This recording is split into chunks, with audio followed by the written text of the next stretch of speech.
Buenos días, ¿cómo están?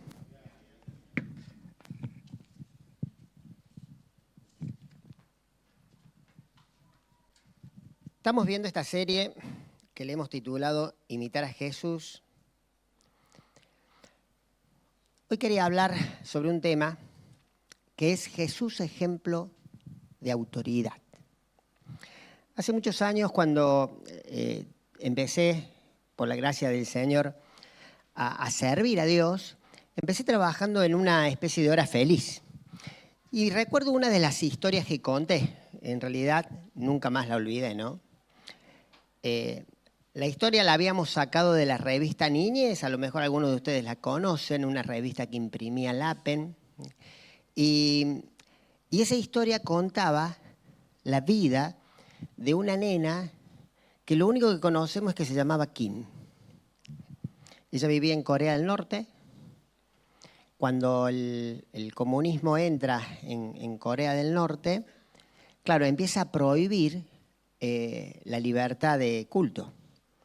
Y ella iba a una iglesia y había algo que a ella siempre le llamaba la atención, que la iglesia no era muy grande, tenía un cuadro en donde estaba dibujado el Señor Jesús ascendiendo al cielo. Entonces, ella amaba ese cuadro, ¿no? Y en realidad amaba al Señor Jesús. En una reunión como esta, en un encuentro, entra el ejército comunista de Corea del Norte y toman la plataforma, el pastor estaba hablando y empiezan a hablar de que las cosas estaban cambiando y que en realidad la gente tenía que mostrar el amor al régimen. Y entonces, de una forma muy simple, el soldado que había intervenido ahí en el encuentro dice: vamos a hacer una cosa. A ver, somos muchos los que estamos acá. Aquellos que aman al régimen van a tomar el cuadro ese que está ahí, lo van a escupir, lo van a poner en el piso, lo van a pisar, y entonces se pueden ir por la puerta sin ningún tipo de problema, porque de esa forma están demostrando que aman el régimen. Claro, cuando Kim escucha esto, no lo podía creer. Y cuando el soldado este sigue hablando, dice: aquellos que estén en contra del régimen y no lo demuestren, los iban a arrestar. Y en realidad los amenazaban con matarlos. Cuando empieza a pasar el tiempo, el soldado empieza a apurar a la gente y el primero que se levanta para tomar el cuadro, escupirlo y pisarlo, ¿sabe quién fue? El pastor de la iglesia. Cuando el pastor toma esa actitud, el resto de la gente empieza a hacer lo mismo. Y fueron todos saliendo por el templo y Kim no lo podía creer. Y nos cuenta la historia de que ella queda sola en el salón con los soldados, toma el cuadro, lo limpia con su ropa y lo abraza. Y los soldados, como para demostrar que estaban hablando en serio, la matan. Vos sabés que yo desde chico me impactó la vida de esta nena. No sabemos nada de ella, el nombre y lo que hizo. Yo me pregunto, ¿qué hace que una persona siga al Señor Jesús de esa forma? Vos sabés que todos nosotros tenemos un encuentro con el Señor Jesús. Vos seguro que has creído en Cristo. A lo mejor sos una de las primeras veces que venís, o ya has venido un par de domingos o algunas actividades, sabés acerca del Señor Jesús. A lo mejor hace años que estás, que muchas cosas en tu vida ya cambiaron. Pero ¿qué hace que una persona siga al Señor Jesús de esa forma, de estar dispuesta a dar la vida? Yo me lo pregunté muchas veces cuando recuerdo la historia de esta nena. Si hubiera estado en ese lugar, y te lo pregunto a vos, si vos hoy vieras ese cuadro escupido por tus compañeros de iglesia, ¿qué harías? ¿Qué haría yo? ¿Qué hace que una persona desprecie su propia vida para seguir al Señor Jesús? ¿qué hace? Y hoy pensando en una respuesta, yo dije, ¿y será el poder transformador del Hijo de Dios en la vida nuestra y en la vida de otra persona lo que hace que vos decís, lo tengo que seguir en forma incondicional? ¿Estamos dispuestos a seguir a Cristo en forma incondicional? Fíjate que hoy en la oración de Javi dijo, Señor, que este domingo sea de bendición, que sea un domingo especial.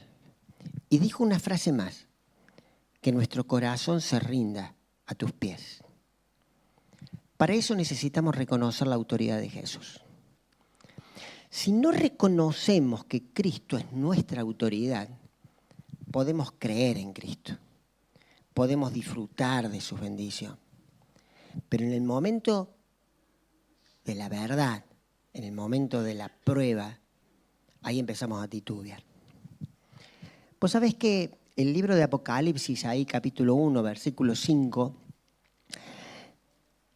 nos describe el Señor Jesús con algunos títulos, algunos nombres. Mirá, está escribiendo el apóstol Juan, está mandando un mensaje a las iglesias de parte de Dios y de parte de Jesucristo.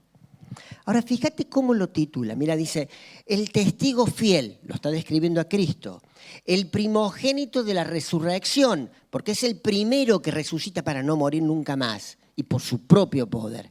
Pero fíjate ese nombre, el soberano de los reyes de la tierra. La palabra soberano es una palabra muy fuerte. Viste que nosotros cantamos una canción donde reconocíamos que Cristo es el Rey. Pero cuando hablas de soberano, hablas de el Rey de los reyes, el que está sobre todo, el príncipe, el principal de las autoridades.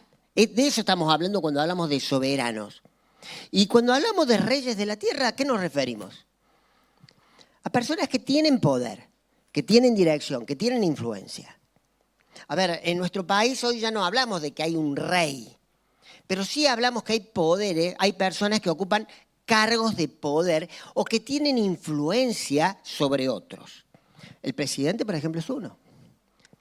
A nivel mundial podemos hablar de muchos líderes políticos. Podemos hablar de Donald Trump, podemos hablar de Putin, podemos hablar de un montón de personas que tienen autoridad. Y fíjate que es como que pareciera que están marcando el rumbo del mundo, hoy, sobre todo en este tiempo. Pero hay personas que tienen poder y que no tienen una posición política. Tienen poder económico. Hoy casi todos manejamos, a lo mejor, Mercado Libre, Mercado Pago, y es de una persona, Galperín, que tiene un poder económico, influencia importante. Ahora, fíjate lo que dice este versículo. Ellos, de la tierra, dice que el soberano de los reyes de la tierra, ¿quién es? Jesucristo. Y yo te pregunto, y me pregunto, ¿hoy Jesucristo es el líder principal de esta gente? A ver, estos reyes están bajo la influencia del Señor Jesús. No, ¿o sí? Y vamos a ver que ellos no siguen sus directivas. Muchas veces están lejos de su directiva. Es más, están en contra de su directiva. ¿Por qué los llama así la Escritura al Señor Jesús? Porque esto que está diciendo va a ser una realidad. Pero la realidad que hoy estamos viviendo es que hay otro príncipe, no un soberano.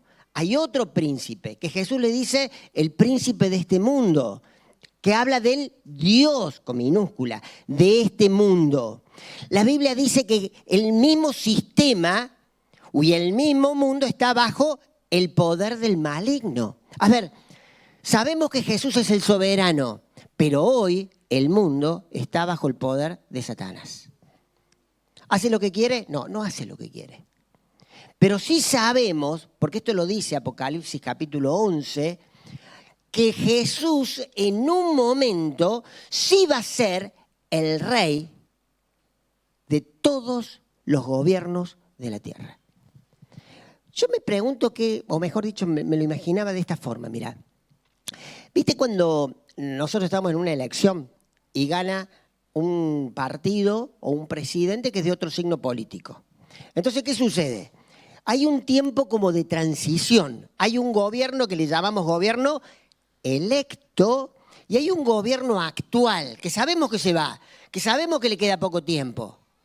Pero sabemos que dentro de un tiempo determinado va a haber otro presidente. Ahora, más o menos está sucediendo esto en el mundo. El mundo está bajo el maligno y bajo el poder del maligno. Pero un día, el reino va a ser del Señor Jesucristo. Y todos los reyes y todos nosotros nos vamos a sujetar al rey, al soberano de los reyes de la tierra.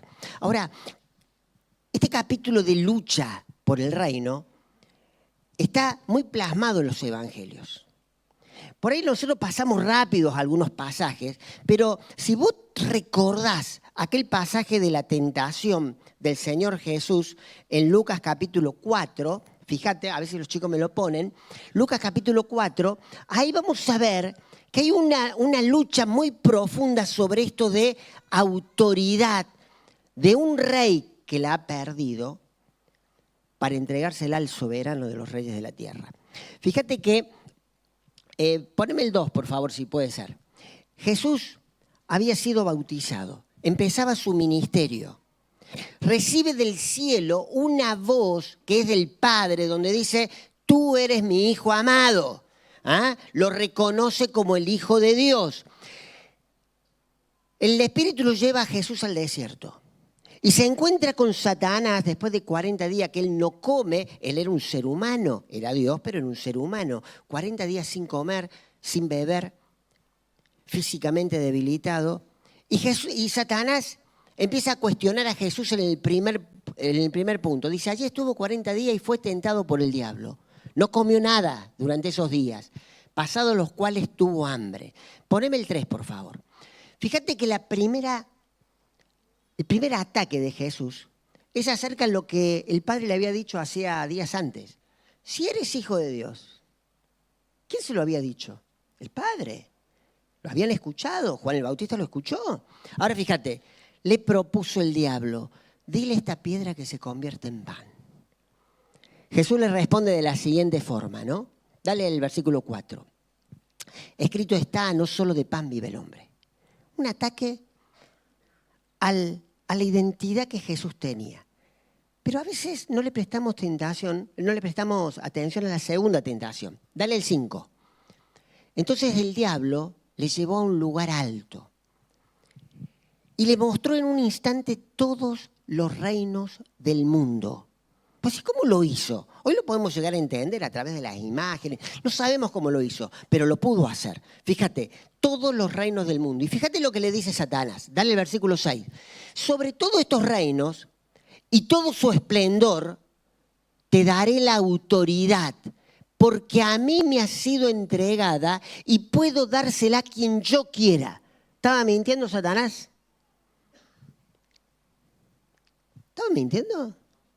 ¿La autoridad era de Satanás? ¿Quién se la entregó? Cuando Dios creó al ser humano, le dio la autoridad de gobernar la tierra. Cuando el ser humano peca, a través de Adán y Eva, se la arrebata Satanás. Y lo que Satanás está diciendo, si bien es padre de mentira y mentiroso cada vez que habla, en este aspecto tiene razón. Porque en realidad los reinos de este mundo están bajo el poder de Satanás.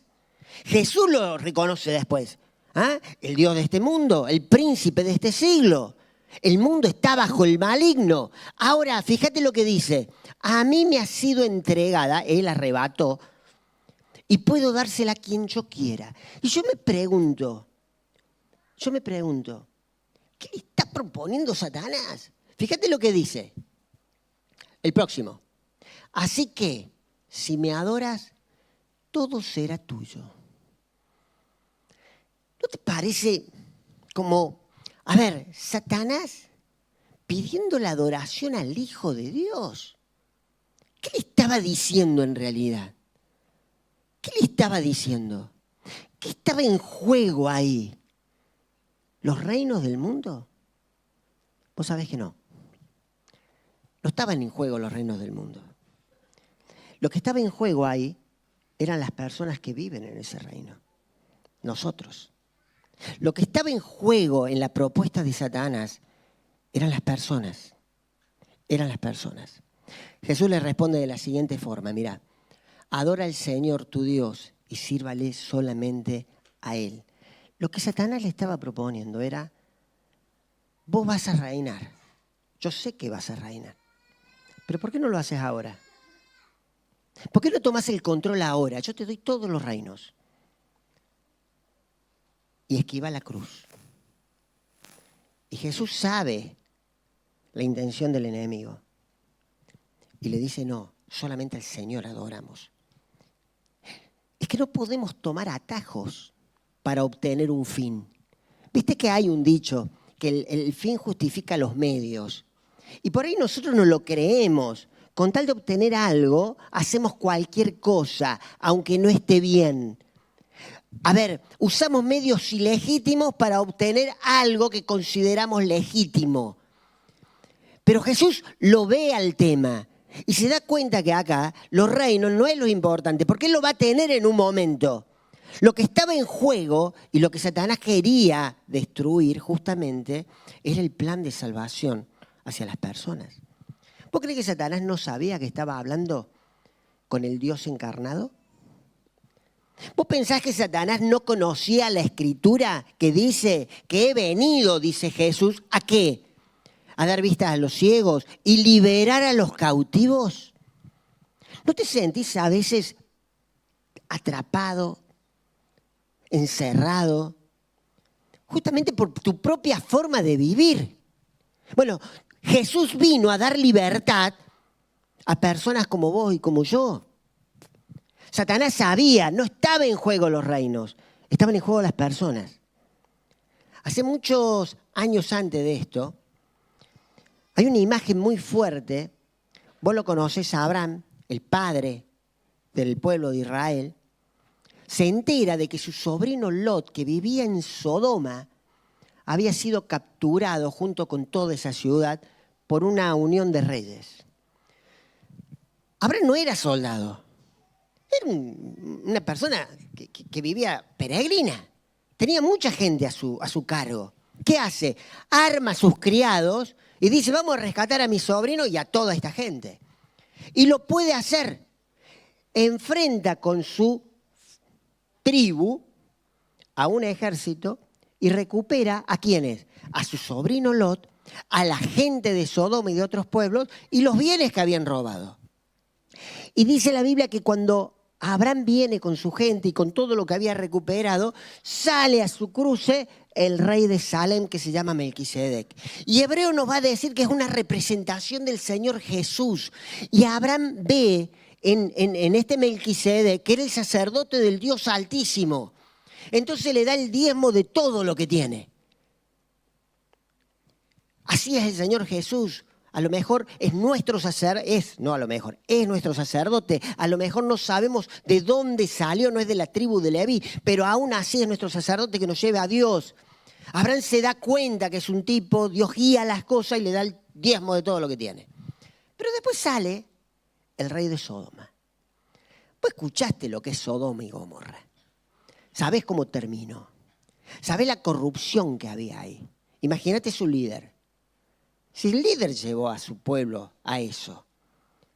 Entonces, el líder sale con una propuesta, Abraham, muy interesante, que vos decís, qué raro lo que le dice. ¿Sabés lo que le dice? Mira, Abraham, quédate con todos los bienes, pero déjame las personas. Vos sabés que Satanás dice lo mismo. Entretenete con los bienes, entretenete con las cosas. Jesús, querés los reinos, te los doy. Pero yo quiero las personas. No quiero que sean libres. La misma propuesta se lo está haciendo acá al Señor Jesús. Y el Señor Jesús le dice, no. Solamente a Dios adorarás. Y se dirigía hacia la cruz. No hay atajos. Y Dios lo entiende eso, Jesús lo entendió.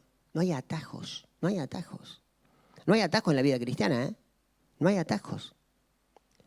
Y vos sabés que en otro monte, porque esto de la tentación sucedió en un monte. Y en otro monte, en el monte Calvario, va a suceder otra cosa. Donde Satanás de nuevo entra en combate para que Jesús se baje de la cruz. Y fíjate ahí en Mateo capítulo 27, si tenemos el pasaje, Jesús es acusado por los judíos. Como los judíos no podían ejecutar la pena de muerte, buscan la forma de presionar sobre el gobierno romano para que lo crucifiquen a Jesús. ¿Quiénes crucificaron a Jesús? Sin duda los romanos, con la influencia y la presión de los judíos. Fíjate en el versículo 29 de Mateo. Luego trenzaron una corona de espinas. Estos son los soldados romanos. Y se la colocaron en la cabeza, a quien a Jesús. Y en la mano derecha le pusieron una caña. Se arrodillaban delante de él y se burlaban: salve, rey de los judíos. ¿Qué estaba tratando de hacer Satanás acá? ¿Qué estaba tratando de hacer a través de esta gente, de estos soldados que ni siquiera entendían a quién estaban crucificando? ¿De quién se estaban burlando? Ellos se estaban burlando del verdadero rey de los judíos. Estaban tratando de quebrar la decisión que Jesús había tomado. Fíjate en el próximo versículo, si lo tenés. 37. Cuando lo crucifican, encima de su cabeza pusieron por escrito la causa de su condena, que era una costumbre de establecer por qué lo estaban crucificando esas personas. ¿Para qué? Para que las personas que estaban abajo y estaban viendo digan: che, yo no quiero hacer eso para que no me pase lo que está viviendo esa persona. Y fíjate la causa de la condena que escribe Poncio Pilato, que era el que hizo ese juicio aparente. Este es Jesús, el rey de los judíos. ¿Estaba reconociendo a Jesús como rey? No sabemos. Viste que le pregunta: ¿eres tú el rey de los judíos? Jesús le dice: ¿tú lo dices o es que te lo han dicho otros? ¿Ah? ¿Por qué lo escribe? En realidad lo escribe porque él es presionado, porque él no lo quería crucificar a Cristo. Pero él era autoridad. Pero por la presión de los judíos decide justamente crucificarlo. Porque los judíos le dicen: hey, este se hace rey. Y vos, ¿no sos amigo del César, que es el gran rey? Si los judíos no lo reconocían al César, y ahora sí lo reconocían. Fíjate la ironía de ellos. Y Pilato le responde con esto, como una ironía, para que vean las autoridades que en realidad lo está crucificando porque era el rey de los judíos. ¿Y qué dicen las autoridades judías? ¡Ey, no pongas eso! Pone el que decía ser el rey de los judíos. ¿Y qué le dice Pilato? Lo que es escrito está. Vos decís: ¿todo esto es casualidad? No. Era una verdad lo que escribía. Para que no queden dudas, lo escriben en 3 idiomas, que eran básicamente los idiomas que hablaban ahí. Está escrito en hebreo, está escrito en latín, está escrito en griego. Como diciéndole al mundo, en el futuro, a nosotros, que el rey estaba siendo crucificado. Estaba siendo crucificado, no por voluntad de ellos, sino por propia voluntad. Fíjate el próximo versículo. 42. Jesús está crucificado, está el título, están los líderes religiosos. Y le empiezan a decir a Jesús. Fíjate que parece Satanás mismo hablando. Salvó a otros, pero no puede salvarse a sí mismo. Y es el rey de Israel, que baje ahora de la cruz y así creeremos en él. Te pregunto, si Jesús bajaba de la cruz, ¿ellos creían? Sí creían, ¿eh? Porque el objetivo de Satanás es que Jesús no muera en la cruz, que se baje de la cruz, que esquive la cruz. Es más, ¿sabés lo que hubiera hecho Satanás ahí? Hubiera juntado hasta los mismos romanos para declararlo rey. Le entregaba los reinos. Pero Jesús no estaba pensando en el reino, estaba pensando en las personas. Estaba pensando en vos, estaba pensando en mí. Estaban pensando en esas mismas autoridades que estaban presionándolo para que se baje. Estaba pensando en el mismo romano que estaba coordinando la crucifixión y que al último termina diciendo verdaderamente el que murió acá es el Hijo de Dios. Y no se bajó. Y yo me pregunto, ¿por qué no se bajó? Y mira, Apocalipsis 1:5, si los chicos me lo ponen de nuevo, nos dice la razón, ¿no? Porque después de establecernos sus títulos, sus nombres, fíjate lo que dice, al que nos ama y que por su sangre nos ha librado de nuestros pecados. ¿Sabes por qué no se bajó Jesús? ¿Sabes por qué no se bajó el Rey? Porque nos ama. Dice Filipenses, ¿te acuerdas? Tengamos esa actitud que tuvo el Señor Jesús, el cual siendo Dios, siendo en forma de Dios, no se aferró a eso, sino que se despojó a sí mismo y tomó la forma de siervo y fue obediente hasta la muerte y muerte de cruz. Y fíjate cómo sigue diciendo, pareciera como que va bajando en la vida de Jesús hasta que llega a la muerte, muerte de cruz, lo más bajo. Y después dice, por eso Dios lo exalta. Y lo exalta hasta lo sumo, para que en el nombre de Jesús se doble ¿qué? Toda rodilla de los que están en el cielo, ángeles, demonios, y los que están en la tierra, nosotros. Desde aquel que se cree con poder en este mundo hasta aquel que se cree nada, todos reconozcan al Señor Jesús como el Señor. Pero fíjate lo que dice, al que nos ama y que por su sangre nos ha librado de nuestros pecados. ¿Ah? Fíjate esa palabra, librado de nuestros pecados. La muerte de Jesús en la cruz hizo que aquellos que estábamos cautivos podamos experimentar el perdón y la libertad. Si no experimentamos el amor de Dios, si no experimentamos la libertad que nos da de nuestros pecados, es muy probable que escupamos el cuadro, lo pisemos y salgamos por la puerta. Pero cuando experimentamos el amor de Dios, cuando hemos sido librados de nuestros pecados, cuando nuestras cárceles se han abierto y lo reconocemos que fue por la autoridad del Hijo de Dios, entonces vamos a abrazar el cuadro y lo vamos a limpiar y vamos a estar dispuestos a dar nuestra vida por el Señor Jesús. Creo que cada uno de nosotros tiene que ver cómo es la relación con este soberano de los reyes de la tierra. La única forma de reconocerlo como autoridad, porque en un momento todo lo vamos a hacer cuando lo veamos,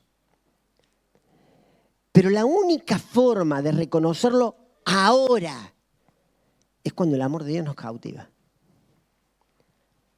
Es cuando el amor de Dios toca nuestro corazón, nosotros lo abrimos y le decimos, Señor, acá estamos, no te bajaste de la cruz. Buscaba a las personas, acá me tenés, acá me tenés. Y el poder transformador de Dios empieza a trabajar en nuestra vida. ¿Cómo está tu vida? ¿Cómo está mi vida? Hemos tenido esta experiencia con el Señor, con el soberano de los reyes de la tierra. Hemos tenido esta experiencia con aquel que no se bajó de la cruz para pagar el precio de nuestros pecados. Vamos a recordar eso, lo que el Señor Jesús hizo. No para tener los reinos de la tierra, porque eso sabíamos que lo iba a tener, porque Él es rey, sino para tener nuestro corazón. Cuando participamos del pan, cuando participamos del vino, no perdamos el tiempo. No volemos para cualquier lado.